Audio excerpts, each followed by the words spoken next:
नीति वचन 18 अध्याय 20 पद में लिखा है, मनुष्य का पेट मुंह की बातों के फल से भरता है और बोलने से जो कुछ प्राप्त होता है उससे वो तृप्त होता है। यानी आप अपना जीवन किस प्रकार से जिएंगे ये आपकी जबान के शब्द तय करेंगे।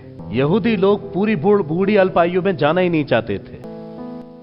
There is power in your tongues, आपकी जबान में सामर्थ है, आप जो बोलोगे वो घटेगा। यदि आप नकारात्मक बोलते हो तो उन शब्दों को पूरा करने के लिए शैतान मौजूद है, पर यदि आप सकारात्मक बोलते हो तो उसे पूरा करने के लिए परमेश्वर मौजूद है। It is up to you कि आप उस कैरेक्टर में रहकर अपनी बातें करना चाहते हैं, काम करना चाहते हैं, या उस कैरेक्टर से बाहर निकलकर आप जीवन जीना चाहते हैं। क्योंकि मनुष्य का जीवन मुंह की बातों के फल से जीता है। बोलने से जो कुछ प्राप्त होता है उसी से वो तृप्त होता है। या तो अच्छाई से सेटिस्फाइड होगा या बुराई से सेटिस्फाइड होगा। कोई मेरे निकट नहीं आता, इवन बाइबल कहती है 1 जॉन में, कोई ज्योति के निकट नहीं आता, कहीं ऐसा ना हो कि उनके काम प्रकट हो जाए। यानी कि वो पाप की इच्छा, पाप की लालसा, पाप के मजे के जीवन में सेटिस्फाइड है, सिर्फ संसार तक। Hebrews chapter 9 verse 27, जब इस संसार में वो अपनी आंखें बंद करेंगे, they will face judgment। और भयानक न्याय के बाद, श्वेत सिंहासन के सामने न्याय के बाद, बाइबल कहती है वो ऐसी जगह में उतार दिए जाएंगे जहां से वो कभी वापस नहीं आ सकते, जहां की आग कभी नहीं बुझती, जहां का कीड़ा कभी नहीं मरता। ऐसा क्यों होगा उनके साथ? वो उस कैरेक्टर को मेंटेन नहीं कर पाए, वो उस नेचर को बरकरार नहीं कर पाए जो परमेश्वर उनसे चाहता था कि वैसे हो। Check your heart. क्या आपके अंदर ये बातें नहीं आती? मैं एक निर्दोष, पवित्र, आज्ञाकारी, धर्मी और एक ईमानदार व्यक्तित्व का जीवन जीना चाहता हूं। आती कि नहीं आती? कौन देता आपको ये बातें? जिसने आपको अपने स्वरूप, अपनी समानता में बनाया है, वही आपके अंदर इन बातों को विस्परिंग करता है। My son, my daughter, maintain my character with in you. Do not speak evil about anyone. झूठ मत बोलो, बुरा मत बोलो, बुरा मत सोचो, बुरी कल्पना मत करो, इससे हमारा ही नुकसान होगा। आज बहुत से लोग अपने जीवन में बहुत तनाव देखते हैं, बहुत मुश्किल से जीवन जी रहे हैं। उन्हें समझ में नहीं आता मेरा जीवन इतना कठिन क्यों है। गैलेशियन चैप्टर 6 में लिखा, मनुष्य जो कुछ बोता है वही वो काटेगा। बाइबल कहती है हमारी जबान नरक कुंड की आग से जलती रहती है। जो इसका उपयोग करना जानता है वो बुद्धिमान व्यक्ति है। एक जवान लड़का बहुत क्रोध करता था, बहुत गुस्सा करता था। वो अपने गुस्से में बहुतों का नुकसान कर लेता था, इवन अपना भी बहुत नुकसान कर लेता था। उसका पिता भी उसके गुस्से से परेशान था। वो चाहता था कि वो बदल जाए। उसका बेटा एक दिन उकता गया, परेशान हो गया, क्योंकि वो अब क्रोध कर करके खुद भी परेशान। वो खुद भी अब उस क्रोध को और आगे जारी रखना नहीं चाहता। और ऐसी स्थिति में वो अपने पापा के पास आया, पापा मैं इस क्रोध से आजाद होना चाहता हूं, मैं बहुत परेशान हो गया हूं, पर मैं इसे दूर नहीं कर पा रहा हूं। उसके पापा ने कहा, मैं तुम्हें कुछ सिखाऊं, क्या सीखना चाहोगे? तुम कैसे आजाद हो सकते हो? तुम्हें यह समझना पड़ेगा कि तुम्हारे क्रोध से तुम कितना कुछ बर्बाद कर रहे हो। जब तुम्हें बर्बादी का अंदाजा होगा तब तुम वाकई बदल जाओगे। उसके पिता ने उसे एक कमरे के दरवाजे को दिखा और कहा, यह हथौड़ा और ये कीले हैं, जब भी तुम्हें गुस्सा आए, क्रोध आए, एक कील उस दरवाजे पर गाड़ देना। पापा इससे क्या होगा? बहुत कुछ होगा। याद रखो, जब गुस्सा आए, क्रोध आए, तब एक कील उस दरवाजे पे गाड़ देना। दिन भर में 50 बार उससे गुस्सा आता, वो 50 कीले दरवाजे पे गाड़ देता, मगर उसका क्रोध थमा नहीं। उसने अपने क्रोध में पूरे दरवाजे को कीलों से जड़ दिया और अब भी उसका क्रोध कम नहीं हुआ। वो बहुत परेशान हो गया। आखिर में उसने हथौड़ा कीले फेंक दी, और अधिक नहीं ठोक सकता मैं।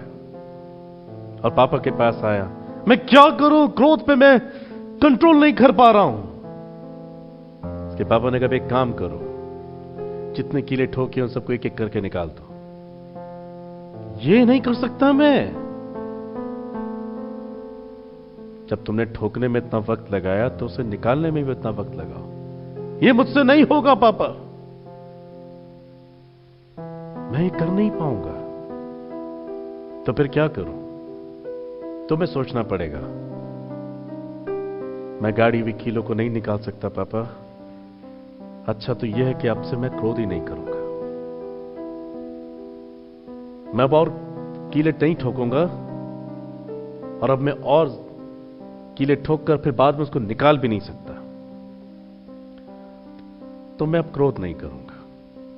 मैं ये भारी काम नहीं कर सकता जो आप मुझसे कह रहे हैं कि आप ठोकी हुई कीलों को निकालो। उसके पिता ने कहा, मालूम, जब तुम्हारी जबान से क्रोध में दूसरों के लिए शब्द निकलते हैं तो तुम उनके दिलों में इसी प्रकार से कीले गाड़ देते हो। पर जिनके दिलों को तुमने इस प्रकार से छलनी किया होता अपने क्रोध, अपनी जबान के शब्दों से, तुम उन्हें बाद में हील नहीं कर सकते। तुम उनको कभी स्वस्थ नहीं कर सकते, क्योंकि वो एक एक कील निकालना बहुत मुश्किल है। जब संसारी कीले एक दरवाजे से निकालना इतना मुश्किल है, तो ऐसी कीले जो जबान से निकलती हैं वो लोगों के दिल से कैसे निकलेंगी? इसलिए परमेश्वर कहता है, maintain the character which God loves. केवल यीशु था जिसने शांति की बातें की, दया की बातें की, क्षमा की बातें की, करुणा की बातें की। और परमेश्वर चाहता है हम इसी कैरेक्टर में अपने आप को तब्दील कर लें। Then we'll have life, abundant life in heaven. इस दरवाजे और कील और हथौड़े को आप सोचो अपने लिए। आप अपने माता पिता, अपने पति, अपने पत्नी, अपने बच्चों, सगे संबंधी, पड़ोसी, रिश्तेदारों के साथ किस प्रकार की बातचीत करते हैं? कहीं आप उन्हें, उनके दिल में, उनके जहन में कीले तो नहीं गाड़ रहे हैं? रिश्ते सुधारना बहुत मुश्किल हो जाता है उसके बाद। और कई बार ऐसा भी देखा गया कि वो इंसान जिसने उनके दिलों में ये तकलीफ दी है, वो लाख कोशिश करे माफी मांगने की। माफ करने वाले व्यक्ति कह तो देता है चलो कोई बात नहीं, पर उसके दिल में वो घाव बना ही रहता है। उसे देखते वो बात हमेशा याद रहेगी, इसने कभी ऐसा किया था। भले आप माफ करते, पर उसके दिए हुए जख्म आपको हमेशा याद। और इसी वजह से इंसान इस संसार में छूट जाएगा। स्वर्ग वही चढ़ सकता है जिसने लोगों के दिलों को अपने जीवन से हरा भरा किया हो, जिसकी जब खबर सुनने में आए कि वो चला गया, रोना शुरू हो जाए, उसकी बातें याद आ जाएं, शहर जाम हो जाए। पर आपके कान में किसी की खबर आ गई, अच्छा हुआ मर गया, बहुत परेशान किया हुआ था उसने हमें। बाइबल कहती है तेरा बोल मैं सुनता हूं। वो तो नर्क जा ही रहा है, पर अब तू भी नर्क जाएगा। जो कुछ हमारे अंदर बना हुआ है वो रिप्रेजेंट होता है हमारी जबान के द्वारा। समझ में आ रहा है? आप किस प्रकार के इंसान हैं? अगर आप चुप हैं, आप किसी को बता पाएंगे कैसा इंसान है? अगर आप चुप हैं, थिंक अबाउट दिस। अगर आप शांत हैं, चुप हैं, आप बता पाओगे who you are, what kind of person you are. आप ये कभी भी नहीं रिप्रेजेंट कर पाओगे। मुंह से ही पता लगेगा, आपकी बातों से पता लगेगा कि आप कैसे इंसान हो, किस प्रकार के इंसान हो।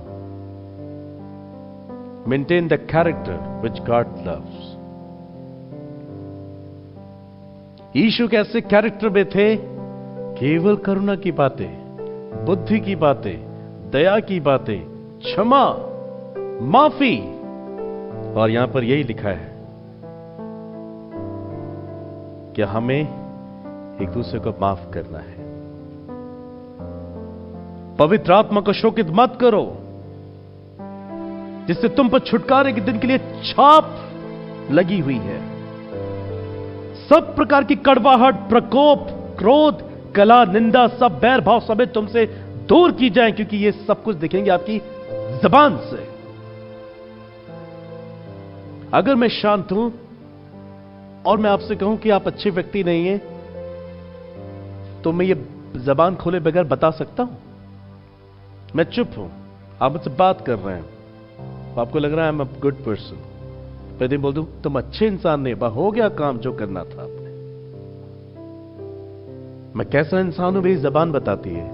माई tongue will represent my character, identify, verify my character, what kind of person I am. यहूदियों ने अपने मुंह से श्राप ले लिया, बर्बाद हो गए। न्याय के दिन के विषय में लिखा है मैथ्यू चैप्टर 12 वर्स 36 to 37, मत्ती 12 अध्याय 36 से 37 में, और मैं तुमसे कहता हूं कि जो जो निकम्मी बातें मनुष्य कहेंगे, न्याय के दिन उस हर एक बात का लेखा देंगे। क्योंकि तू अपने बातों के ही कारण निर्दोष और अपनी बातों ही के कारण दोषी ठहराया जाएगा। यहां पर आने से पहले आपने बहुतों के साथ बातचीत की होगी, याद है आपने क्या कहा? पर परमेश्वर आपको सारी बातें याद दिलाएगा और परमेश्वर आपसे पूछेंगे क्यों कहा था, कारण क्या था, उस बात का इस बात से मतलब क्या था। क्लैरिफाई करो, जीवन ले लो। हम क्लैरिफाई कर ही नहीं पाएंगे। व्हाट हैपन अगर परमेश्वर जबान के शब्द का पैसा लगा लेता? एक शब्द बोलने के, 5 शब्द बोलने के, 1000 शब्द बोलने के। अगर ऐसा होता तो दुनिया कितनी साइलेंट होती। गरीब और साइलेंट ही हो जाता, मौन धारण कर लेता हमेशा के लिए। कितना टफ लाइफ होती। फिर पत्नी से भी ये नहीं कह पा रहे महंगाई की वजह से कि मैं तुमसे प्यार करता हूं। बच्चा भूख के मारे रो रहा है, घर में अनाज नहीं है, पड़ोसी से ये भी नहीं कह पा रहे कुछ दे दो, महंगाई बहुत है। थैंक यू बोलो कि उसने हमें मुफ्त की जबान दी है, और इस जबान के द्वारा you can represent the character of Lord Jesus Christ. Bible में लिखा है कि मनुष्य जैसा मन में होता है वैसी उसकी बातें होती हैं। अगर वो दुष्टता अपने मन में रखता है, उसकी बातें भी दुष्टता की होंगी, नेगेटिव बातें होंगी। बाइबल बताती है उत्पत्ति 25 अध्याय में, एसाव ने अपने मुंह के द्वारा अपनी आशीषों से अपने आप को वंचित कर लिया। शिकार करके लौटा, बहुत भूखा था। जेनेसिस 25 वर्स 29 to 34, और देखा कि याकूब दाल पका रहा है, रोटियां सेक रहा है। याकूब, बहुत भूख लग रही है, तुम मुझे खाना खिला दे। और याकूब ने क्या कहा? अपने पहलौटे होने का अधिकार मेरे हाथ में बेच दे। सब पढ़े तो क्या लिखा? सब सारी बातें मुंह से ही हो रही है। Character, Genesis 25 verse 29 to 34। याकूब भोजन के लिए कुछ दाल पका रहा था और एसाव मैदान से थका हुआ आया। तब एसाव ने याकूब से कहा, वो जो लाल वस्तु, उसी लाल वस्तु में से मुझे कुछ खिला, क्योंकि मैं थका हूं। याकूब ने कहा, अपना पहलौठे का अधिकार आज मेरे हाथ बेच दे। एसाव ने कहा, देख मैं तो अभी मरने पर हूं, सो पहलौठे के अधिकार से मेरा क्या लाभ होगा? याकूब ने कहा, मुझसे अभी शपथ खा। सो उसने शपथ खाई और अपना पहलौठे का अधिकार याकूब के हाथ बेच डाला। इस पर याकूब ने एसाव को रोटी और पकाई हुई मसूर की दाल दी। उसने खाया पिया, उठकर चला गया। एसाव ने अपने पहलौठे का अधिकार तुच्छ जाना। पर ये जो कुछ भी हुआ तो जबान से अपना पहलौठे का अधिकार बेच देगा। हां, कोई फर्क नहीं पड़ता मुझे कि मैं बड़ा हूं या छोटा हूं, मुझे बस तू खाना खिला दे। और वंचित रह गया अपने पिता की आशीषों से। लोग कहते हैं कि याकूब ने धोखा दिया। याकूब ने पहले उसे खरीदा है। वो अब जिसने चीजें खरीद ली हो, बाद में कोई व्यक्ति फिर वो आपसे चीज छीन ले जाए, धोखा नहीं है? तो याकूब नहीं चाहता था, जब बिक गया तो बड़ा मैं ही हूं, तो आशीर्वाद भी मैं ही लूंगा। वो बेच चुका है ना। याकूब पहले खरीद चुका है वो आशीर्वाद। उसने एसाव की जगह अपने आप को खड़ा कर दिया। अब एसाव छोटा हो चुका है, याकूब ने उसको खरीदा है, उसकी मर्जी से खरीदा है। उसने भी जबान से शपथ खाकर, कसम खाकर, प्रॉमिस करके अपना पहिलौठे का अधिकार बेचा है। तो आशीर्वाद एसाव की होंगी या याकूब की होंगी? जिसने खरीद लिया आशीष, तो जिसने खरीदा है चीज उसी की होगी। लोग कहते हैं याकूब ने गलती की, या गलती नहीं की, पहले उसने खरीदा है। खरीदने के बाद उसने फिर उसको तरीका निकाला है कि जो मैंने खरीदा उसे रिसीव कैसे किया जाए। याकूब ने कुछ भी गलत नहीं किया, पहले उसने उसकी मुंह से खरीदा, उसके बाद किया जो करना है। अगर याकूब की जरा सी भी गलती होती तो परमेश्वर इसहाक के द्वारा उसे आशीर्वाद दे देता। परमेश्वर उसकी जबान से कहते, हे दुष्ट छोट व्यक्ति, अपने भाई को लूटने के लिए आया है। ठीक है, इसहाक को वो बेवकूफ बना सकता है। बूढ़ा पिता है, अंधा है, देख नहीं पा रहा है, मगर ईश्वर को तो नहीं बना सकता। ईश्वर क्यों आशीर्वाद निकाल रहा है उसके लिए? क्योंकि ईश्वर जानता था, एसाव ने तुच्छ जाना मेरी आशीषों को, इस याकूब को वैल्यू समझ में आई मेरी आशीष की, इसलिए ईश्वर ने भी उसको ही ब्लेस किया। क्लियरफाई हुआ सब कुछ? ईश्वर का दिया हुआ पहिलौठे का अधिकार, वो कैरेक्टर जो उसके अंदर था, उसने उसे तुच्छ जाना। और वो किसने डेवलप किया अपने अंदर? जिसके पास था नहीं, उसने उसको मेंटेन कर लिया। पहिलौठा बनकर, बड़ा बनकर गया पापा के पास, and he received all the blessing from God. और आज एसाव के नाम पे कोई देश नहीं है, इज़राइल के नाम से देश है। Hallelujah. How will you maintain your character which God loves very much? Control your tongues, there is power in your tongues. मैंने शुरू किया था, उम्मीद से की गई प्रार्थनाओं का जवाब जरूर मिलता है, पर यह उम्मीद, यह भरोसा, यह विश्वास आपके कैरेक्टर पर निर्भर होता है। अगर आप एक अच्छे व्यक्ति नहीं है, आप कितनी अच्छे शब्दों में प्रार्थना करें, nothing will happen. You will waste your time. दिन भर झूठ बोलना, नेगेटिव बोलना, अपनी जबान से लोगों को तकलीफ देना, ठेस पहुंचाना, ये कैरेक्टर अच्छा नहीं है, स्वभाव अच्छा नहीं है, कंडक्ट अच्छा नहीं है। तो क्या लगता है कि ऐसा व्यक्ति प्रार्थना करे या चर्च में बैठे या किसी अभिषेक से प्रार्थना कराए, क्या स्वर्ग उसके लिए खुल जाएगा? नहीं, नहीं खुलेगा, नहीं खुलेगा। मैंने मॉर्निंग में कहा, दाऊद ने पाप किया, दिल से पश्चाताप किया, प्रभु ने उसे माफ किया। भजन 51 पूरा चैप्टर है उसकी पापों का पश्चाताप लिखा, उसने कैसे किया। पश्चाताप में उसने अपना कैरेक्टर मेंटेन किया। पवित्र आत्मा को मुझसे अलग मत करना, मुझे साफ करना प्रभु, पवित्र आत्मा को मुझसे अलग मत करना। लोग पाप करने के बाद कहते हैं, प्रॉपर्टी मुझसे अलग मत करना प्रभु, गाड़ियां मुझसे मत लेना प्रभु। और एक व्यक्ति ये कह रहा है, प्रभु पवित्र आत्मा मुझसे अलग मत करना। उसे मालूम है पाप करने के बाद क्या वैल्यूएबल चीज उससे चली जाएगी। अधिकांश मसीह लोग प्रभु को इसलिए पुकारते हैं, उन्हें मालूम है कंगाल हो जाएंगे, सड़क पर आ जाएंगे, ओ पता नहीं किस बात की घटी हो जाएगी, लेट्स टॉक टू गॉड। पर एक व्यक्ति को ये चिंता ही नहीं है कि वो राजा रहेगा या नहीं रहेगा, दौलत रहेगी या नहीं रहेगी, पर एक चीज की चिंता है, पवित्र आत्मा को मुझसे अलग मत करना। Forgive me, wash me with your blood.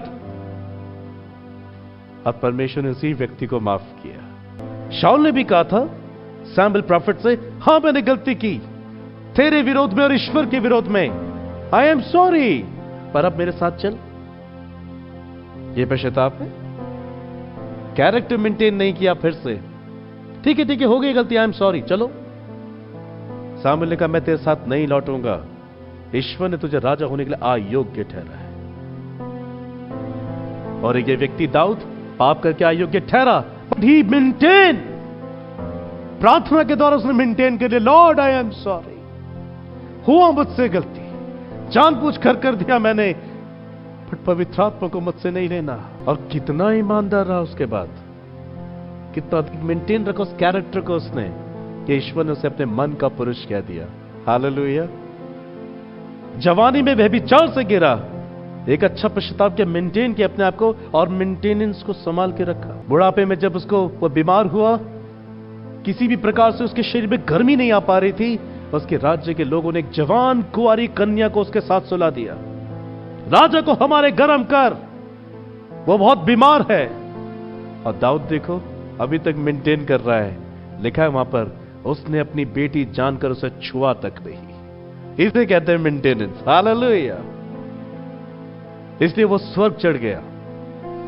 उसकी प्रार्थना को, जैसे वो कहता था, एक वरदान मैंने मांगा है, मेरे मरने से उसे मुझे देने से मुंह ना मोड़, कि मैं तेरे धाम में सर्वदा के लिए वास कर। एक प्रभु का जन जो बहुत ही अभिषेक था, आत्म सच्चाई से प्रभु की आराधना संगति करता था, एक दिन प्रभु ने आत्मा में उसे स्वर्ग में बुला लिया और वो यीशु को आमने सामने देख रहा था। प्रभु यीशु मसीह से बातें कर रहे थे, वो यीशु मसीह से बातें कर रहा था। फिर अचानक उसने स्वर्ग में जोर से किसी के चीखते हुए गाने की आवाज को सुना। ये जो गा रहा था, गा तो रहा था, पर उसके सुर सही नहीं बैठ रहे थे। जब बहुत अधिक शोर होने लगा उस आराधना का, तब इस व्यक्ति ने कहा, प्रभु क्या मैं जान सकता हूं ये कौन चीख रहा है आपके राज्य में? प्रभु ने क्या कहा, वाकई तुम जानना चाहते हो? हां प्रभु मैं जानना चाहता हूं। बस प्रभु ने बोला चलो, तो वो चल के नहीं गए, उस जगह पहुंच गए। और प्रभु ने क्या दिखाया? एक आलीशान भवन दिखाया। ठीक वही भवन जो जमीन पर था कभी। उस भवन के ऑल्टर की तरफ एक आदमी खड़ा हुआ, आलीशान कपड़े पहनकर गा रहा है, यहोवा हालेलुया। प्रभु ने कहा, पहचाना कौन है ये? नहीं प्रभु मैं नहीं जाना। ये राजा दाऊद है, ये राजा दाऊद है। ये पृथ्वी पर भी मेरे ऐसे ही भजन कीर्तन करता था। 3000 गीत लिखे, वो सिर्फ 150 हमारे पास है। भजन करता बोलते हैं उसे, भजन संहिता उसी ने लिखा। प्रभु ने कहा, उस व्यक्ति ने कहा, प्रभु ये यहां पर भी गीत ही गाता है? हाँ, ये जब यहां पर आया था, संसार में आंख बंद करने के बाद इसने मुझे ये कहा था, प्रभु ने मुझसे कहा, दाऊद तू मेरे मन का पुरुष है, मेरे बेटे, तूने वाकई मेंटेन रखो उस कैरेक्टर को, आई लव यू। अब बता मैं तेरे लिए क्या करूं? बस प्रभु, जैसे जमीन पर तेरे भवन में आराधना करता था, बस यहां पर भी तेरी आराधना ही करनी है। तो प्रभु ने कहा, मैंने इसे वही भवन यहां बना के दिया, अब तू गाता रहे मेरी स्तुति। अब दाऊद कभी नहीं मरेगा। उसने वो जीवन अर्जित कर लिया जिसके लिए उसने बहुत परिश्रम किया। एक बार पाप किया और एक बार पश्चाताप ऐसा किया कि खोया हुआ स्वरूप समानता फिर से लेकर आया। He maintained his character which God loves। वो स्वभाव जो ईश्वर को बहुत प्रिय है, उसने अपने अंदर तैयार किया। And he received heaven, life। आप चाहते हैं कि उम्मीद से की गई प्रार्थना का जवाब आपको मिले? तो आपकी प्रार्थना के पीछे बहुत बड़ा काम है। ऐसे प्रार्थना को उत्तर नहीं मिलता कि लोग सोचते बस बोलेंगे और हो जाएगा। When you face struggle in your prayers, आप प्रार्थना करें और आपको महसूस हो संघर्ष हो रहा है, संघर्ष करना पड़ रहा है, it means you don't have a character, इसलिए संघर्ष करना पड़ रहा है। But if you have character of Jesus Christ within you, no struggle at all। Jesus, Shanti feel होती है, कुछ भारीपन फील नहीं होता, no struggle at all। आपको मालूम है I am talking to Jesus और वो मेरी सुन रहा है। चेक योर हार्ट, ऐसा होता कि नहीं होता है? अगर होता है, you must maintain the character of Jesus Christ in you. My brother, my sister, यदि उम्मीद से की गई प्रार्थनाएं आप प्राप्त करना चाहते हैं, come to Jesus, surrender to Jesus. इसलिए गंभीरता का प्रचार करता हूं, इसलिए कहता हूं सीरियस रहो। उतावलापन, चंचलता, जल्दबाजी जान ले लेगी आपकी एक दिन। हर वक्त याद रखो कि आपकी आंखें आपको कैसी रखनी है, आपको अपनी जबान में कैसे शब्द रखने हैं, आपको क्या सुनना है, आपको कैसे, बहुत ध्यान देना पड़ेगा। हर वक्त वचन को क्वालिफाई, वचन जो आपके दिल में, उससे हर एक संसार में होने वाली घटना को क्वालिफाई किया करो, आई मीन रिलेट किया करो। Believe in the word of God in your heart and से व्हाट यू बिलीव। वही कहो जो यहां है, वही निकालो जो यहां है, और वही विश्वास करो जो यहां है।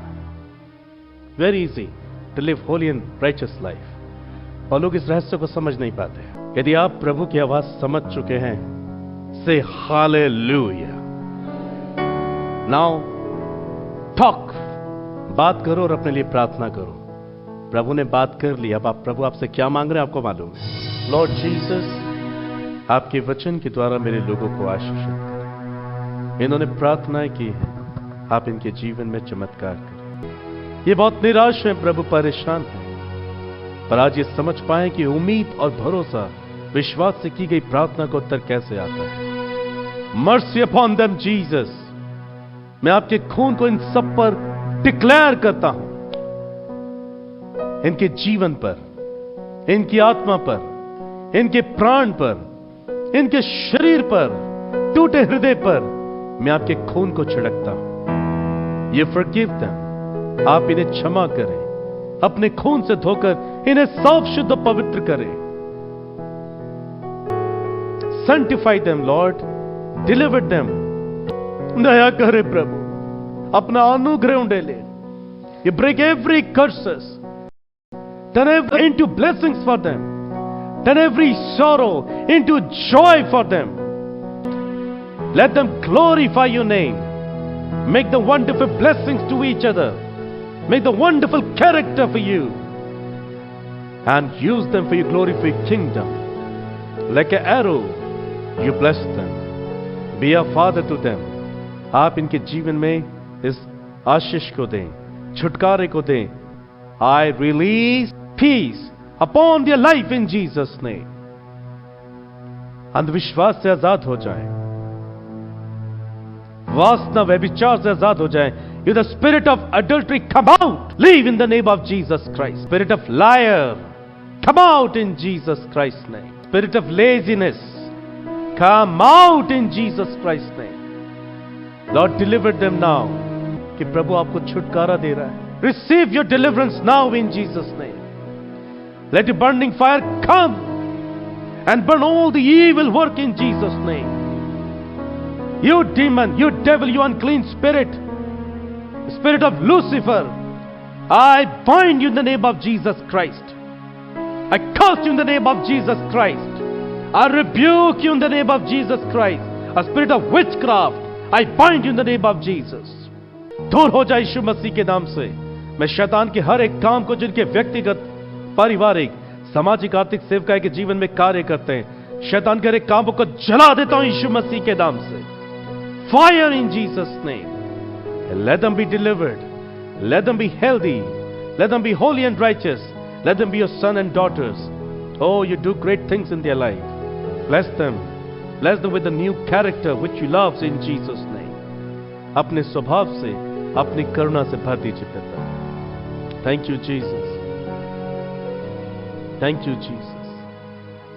धन्यवाद स्वामी, आपने प्रार्थना को सुना। आदर महिमा आपको देता हूं, यीशु के नाम से मांगता हूं, आमीन।